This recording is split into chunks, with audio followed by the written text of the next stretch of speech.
좋아요, 구독. 이제 이런 부분을 이 개인 투자자분들이 가장 궁금해하지 않을까라는 생각이 듭니다. 이제 2023년에 이렇게 이야기해 주신 전략들, 이 키워드를 위주로 좀 살펴보실 텐데 그래도 이 섹터만은 놓치지 말아라. 좀 집중하면 좋을 것 같다라고 좀 추천해 주시면 훨씬 수월하지 않을까라는 생각이 듭니다. 팀장님께 먼저 여쭤보도록 하겠습니다. 2023년 이 섹터는 놓치지 말아라 하는 좀 토픽주가 있을까요? 일단 반도체입니다. 네, 반도체. 네. 저희 대신증권에서는 2016년, 17년처럼 반도체가 시장을 좀 이끌어가지 않을까라는 네. 기대를 좀 하고 있거든요. 네. 2016년 저점권하고 지금 2022년, 23년 초반하고 좀 많이 비슷해요. 네. 업황이나 실적이 너무 안 좋다라고 해서 투자를 줄이고 있죠. 네. 캐펙스 컷이라고 하는데 투자를 줄임으로 인해서 나타난 현상들은 수요와 공급에 있어서 네.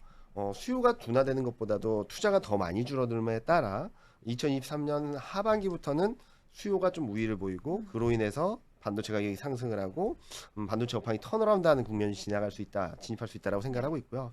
두 번째 키포인트는 비메모리 쪽입니다. 그러니까 메모리 수출과 비메모리 수출에 한번 찾아보시면은 2022년 11월을 기준으로 메모리 반도체 수출 금액이 비메모리 반도체 수출 금액이 비메모리 반도체 수출 금액이 메모리 반도체 수출 금액보다 많아졌어요. 워낙 메모리 반도체가 못했던 것도 있지만 네. 이처럼 비메모리 쪽에서 우리가 알게 모르게 성장을 하고 있다는 점들, 그리고 마지막으로는 중국에 대한 기대감들을 여러 가지를 하고 있는데 저는 소비 쪽을 기대하고 있습니다. 중국 경제 공작 회의를 본다 하더라도 내수 활성화에 모든 걸 집중한다는 듯한 모습이거든요.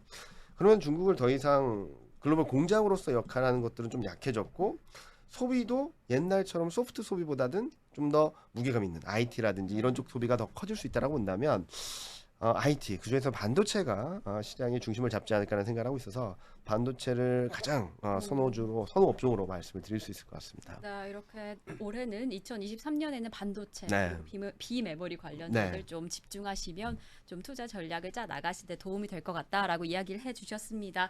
대표님 어떻게 네. 생각하실까요? 어떤 업종에 어떤 섹터에 좀 집중해주면 좋을까요? 제가 반도체를 꼽으려고 하다가 아, 정말? 워낙 팀장님이 네. 그쪽에 정통하신 분으로 알고 있고 그러실 줄 알고 다른 걸 준비해 주셨나요? 피했습니다. 와. 예, 이게 방송의 묘미죠. 네, 네. 너무 좋네요. 그래서 다양한 의견 네, 너무 서울경제 좋습니다. TV에서 추구하는 바 네. 그렇습니다. 그래서 이제 반도체도 좋은데 저희가 또 잘하는 것 중에 하나가 디스플레이가 있습니다. 네. 예, 디스플레이 쪽도 돌 수 있다라는 네. 쪽에서 보는데 워낙 또 위축이 많이 됐던 부분이죠. 한때 코로나19 기간 동안에 다 우리 집에 있으면서 TV 바꿨다 네. 이러다 보니까 또 태블릿도 바꿨다 네. 하다 보니까 수요가 좀 절벽이 나오다 보면서 고생한 기간들이 있는데 근데 그럼에도 불구하고 자생적인 회복은 들어갈 거고요. 네. 거기다 추가로 플러스 알파가 나오기 시작합니다. 그게 뭐냐면은 이제 올해부터 펼쳐질 AR, VR 이쪽에 대해서 원래는 지금 저희가 다 삼성 같은 경우나 LG 같은 경우도 OLED를 통해서 나오는 디스플레이 쪽에서 이제 새로운 변화죠. 네. 이쪽을 어떤 식으로 끌어갈 것이냐라고 많이 고민을 했었는데 일단 중국이 LCD를 거의 포화 상태로 나오다 보니까 막 쫓아오기 시작합니다. 네. 근데 이번에 위축이 되다 보니까 또 이제 여러 가지 한 2년 동안 봉쇄가 되고 하다 보니까 이게 좀 못 따라오는 상황이 돼버렸어요. 아직까지는. 그래서 박차를 물론 내겠죠. 네. 하지만 이때 기회다 싶어서 새로운 기기들이 탄생할 때 아마 박차를 가할 것 같습니다. 첫 번째로 삼성 디스플레이 같은 경우는 이번에 탕정 라인을 약간 마이크로 LED 쪽이나 그리고 또 올레 도스라고 합니다. 이런 쪽에서 AR, VR 쪽에서 적용하기 쉽게 나올 수 있는 이쪽에 파일럿 라인을 설치를 했고 원래 그쪽이 약간 대형 OLED TV 쪽으로 가려고 했던 라인들이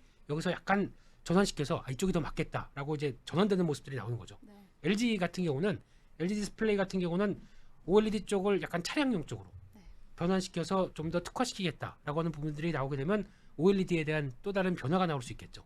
이런 쪽에서 대표적인 종목 같은 경우 저희가 다 아는 종목들이 있습니다. OLED 소재 쪽의 대표 주자 이녹스 첨단 소재라든가 덕산 네오룩스 이런 종목들이 다 그런 역할들을 할 걸로 보여지고 있고요. 네. 산업이 커지고 이에 따른 변화가 나왔었을 때 소재를 공급하는 회사들은 당연히 매출의 기회가 높아지겠죠.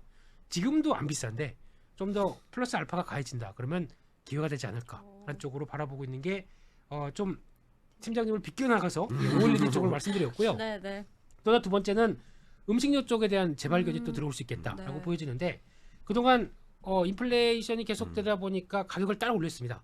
근데 물가가 이제 정점을 찍고 내려가기 시작하면서 곡물 가격들 대표적으로 곡물 가격 수입 많이 하죠. 음식료 업체들은 이게 이제 떨어지기 시작합니다. 안정되기 시작하게 되면 아이고 그동안 고생하셨습니다. 우리도 제품 가격 내리겠습니다.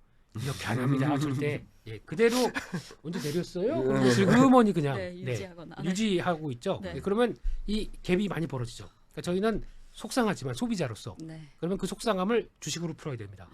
예, 주식을 사서 이거에 대한 갭을 충분히 저희가 누려야 되겠죠. 네. 그러면 이렇게 됐을 때 음식료 업체들은 실적에 큰 변환기가 나올 수 있겠다라고 하게 되면 음식료 업체의 대표 주자 뭐 저희가 알고 있는 뭐 오리온도 있고 농심도 있고 삼양식품 다 있다고 하더라도 좀 작지만 강한 회사들 대상 같은 경우나 네. 뭐 샘표식품 이런 회사들도 뭐 대두나 어떤 곡물 가격들 안정됐었을 때 나올 수 있는 효과가 더 크다라고 네. 했을 땐 이런 것도 한번 레벨업을 시도하는 변화가 되지 않을까라는 쪽에서 음식료 쪽도 보자 이렇게 말씀드리겠습니다. 좋아요, 구독.